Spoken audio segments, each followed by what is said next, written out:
श्रीशैले दयापात्रं दीभत्यादिगुणार्णवं यतीन्द्रप्रवणं वन्देरं अजामाधरं मुनिं लक्ष्मीनाथसमारम्भां नाथयामुणमद्भयाम् अस्मदाचार्यपर्यन्तां वन्दे गुरुपरम्पराम् भक्तामृतं विश्वजानूनमोदनं सर्वार्थं श्रीषडगोपवाङ्मयं सगस्ससागोपनिषत्समागमं नमाम्यगं திராவிடவேதசாகரம் திருவழுதினாடென்றும் தென்குருகூர் என்றும் மறுவினியவன் பொருணல் என்றும் அருமறைகள் அந்தாதி செய்தான் அடியினையே எப்பொழுதும் சிந்தியாய் நெஞ்சே தெளிந்து ஏத்த பெருங்கீர்த்தி ராமானுஜ முனிதன் வாய்த்த மலர்பாதம் வணங்குகின்றேன் ஆய்த்த பெரும் சீராச் சடகோபன் செந்தமிழ் வேதம் தரிக்கும் பெறாத உள்ளம் பெற. எம்பெருமான் திருவுருளாலே ஆச்சாரியன் அனுக்கிரகத்தாலே கடந்த பல தினங்களாக நம்மாழ்வார் அருளிச் செய்த திருவாய்மொழியை நாம் அனுபவித்து வருகிறோம். இன்றைய தினம் நாம் காண இருப்பது 2ஆம் பத்து 8ஆம் பதிகம் 10ஆம் பாசுரம். சீர்மைகள் வீடு சுவர்க்க நரகீரா ஈர்மைகள் தேவர் நடுவா மற்ற பொருட்கும் வேர் முதலாய் வித்தாய்ப் பறந்து தனி நின்ற கார்முகில் போல் வண்ணன் என் கண்ணனை நான் கண்டேனே. சீர்மைகள் வீடு சுவர்க்க நரக ஈரா ஈர்மைகள் தேவர் நடுவா மற்ற எப்பொருட்கும் வேர் முதலாய் வித்தாய் பறந்து தனி நின்ற கார்முகில் போல் வண்ணன் என் கண்ணன் நான் கண்டேனே என்று ஆழ்வார் அருளிச் செய்துள்ளார். புண்ணிய பாவங்களின் விளைவாக அல்லாமல் பகவத் கிருபை மட்டுமே கிட்டவல்ல சீர்மை நிரம்பியது பரமபதம். புண்ணிய பாவங்களின் ரூபமாக உள்ள ஸ்வர்க்கம் நரகம் ஆகியவற்றை முடிவாகவும் அன்பு கொண்ட தேவர்கள் நடுவாகவும் மற்ற அனைத்து பொருள்களுக்கும் நிமித்த காரணம் உபதான காரணம் சககாரி காரணம் என்று 3 விதமான காரணங்களாக உள்ளவன் அந்த சர்வேஸ்வரன் என்கின்றார். அவன் எங்கும் வியாபித்து நிற்பவன், அனைத்தைக் காட்டிலும் வேறுபட்டவன். எப்படிப்பட்டவனாம்? மழைக்கால மேகம் போன்று உள்ளவன். கருத்த மேகம் மழைக்காலத்திலே தோன்றினால் மக்களுக்கு தேவைப்படும் அளவிற்கு மழையை பொழியுமன்றோ, அதுபோன்று அடியார்களுக்கு தேவைப்படக்கூடிய நேரங்களெல்லாம் வந்து உதவுவன். எப்படிப்பட்டவன்? அந்த சர்வேஸ்வரன் மழைக்கால மேகம் போன்று உள்ளவன். இப்படிப்பட்ட அந்த கிருஷ்ணனை நான் அனுபவிக்கப் பெற்றேன், என் கண்ணன் நான் கண்டேனே என்கின்றார் ஆழ்வார்.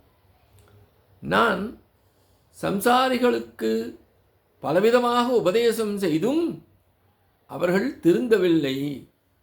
அப்படி அவர்கள் திருந்தாத காரணத்தால் இவர்களை விடுங்கள், அவர்களில் ஒருவனாக நாம் உள்ள போதிலும் அவர்கள் போன்று பாழாகாமல் பிழைக்கப் பெற்றும் கிருஷ்ணனை அனுபவிக்கப் பெற்றும் ஆனோமே என்று தனக்கு கிட்டிய பலனை எண்ணி மகிழ்கிறார். கார்முகில் போல் வண்ணன் என் கண்ணன் நான் கண்டேனே என்று ஆழ்வார் எம்பெருமானாகிய சர்வேஸ்வரனை கண்ணனாக கண்டு அனுபவிக்கின்றாரே, அந்த நிலையை இங்கே எண்ணி மகிழ்கின்றார். சீர்மைகள் வீடு சொர்க்க நரகீரா. சீர்மை என்றால் மேன்மை அல்லது அதிசயமான ஒன்று. அனைத்து விதத்திலும் மேன்மை உடையது எது? பரமபதம். அளவான இன்பம் அளிக்கின்றது எது? ஸ்வர்க்கம். துக்க வடிவானது எது? நரகம். ஆகியவற்றை முடிவாகவும் தேவர்கள் நடுவாகவும் மற்ற படைக்கப்பட்ட விலங்குகள் தாவரங்கள் ஆகிவிட்ட அனைத்தும் வேறு முதலாய் வித்தாய் 3 விதமான காரணமும் தானே என்று நின்ற தனி நின்ற நாயகன் இப்படியாக இந்த உலகம் முழுவதும் தனது ரூபம் என்றபடி மட்டும் நின்று விடாமல் தனது மேன்மை வெளிப்படும்படி ஸ்ரீ வைகுண்டத்திலே மழை பெய்வதற்கு தயாராக உள்ள மேகம் போன்று காணப்படும் அழகான திருமேனியை கொண்டுள்ள போதிலும் அவன் என்ன செய்தானாம்? நம்போன்ற அடியார்களுக்காக இந்த பூமியிலே வந்து பிறந்தான். எப்படி? எளிமையானவனாக கிருஷ்ணனாக வந்து அவதரித்து எனக்கு கையால் என்று எண்ணலாம்படி உள்ளவனை நான் முதலில் அனுபவிக்கப் பெற்றேன் என்கின்றார். இங்கே 3 விதமான காரணம் என்று கூறினோம். உபதான காரணம், நிமித்த காரணம், சககாரி காரணம். உதாரணமாக உபதான காரணம் என்றால் ஒருவன் பானை செய்ய வேண்டுமென்றால் அவனுக்கு எது முதலில் தேவைப்படும்? மண். நிமித்த காரணம், அதனை செய்வதற்கு ஒரு ஆள் வேண்டும், அதாவது செய்யக்கூடிய குயவன். சககாரி காரணம், அவ்வாறு அவன் செய்வதற்கு உபகரணங்கள் தேவைப்படுகின்றன, சக்கரம் போன்றவை. அவையே அப்படி பானை செய்ய தேவையான மண், அதை செய்யக்கூடிய குயவன், அதற்கு தேவையான உபகரணங்களான சக்கரம் போன்றவை அனைத்தும் இருந்தால் மட்டுமே அந்த பானை செய்ய முடியும். அதுபோன்று இங்கே உலகத்தில் உள்ள சகல ஜீவராசிகளையும் படைத்தவன் எம்பெருமான். ஆகவே இவன் நிமித்த காரணனாகவும் உதான காரணனாகவும் சககாரண காரணமாகவும் உள்ளான்.